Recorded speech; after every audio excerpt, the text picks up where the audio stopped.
Hello বন্ধুরা, মায়াপুর সুমনাস ব্লগে তোমাদের স্বাগত। আজকে ঝুলন যাত্রার লাস্ট ডে, তাই আমরা মন্দিরে এসে গেছি।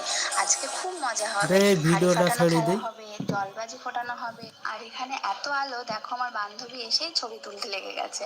আর এখানে ঢুকেই এত সুন্দর কীর্তন হচ্ছে, তো আমি নিজেকে আর কন্ট্রোল করতে পারলাম না। আসলে সুন্দর কীর্তন হলেই আমি নিজেকে কন্ট্রোল করতে পারি না, কেন কি জানি শুধু মনে হয় ভগবানের জন্য নৃত্য করেই যায়।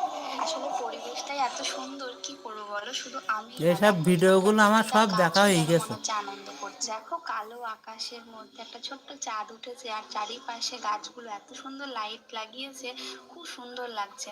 এখানকার প্রতিটা গাছও যেন বুঝতে পারছে না যে এখন রাধা মাধব দোলনায় আছে, দোল খাচ্ছে।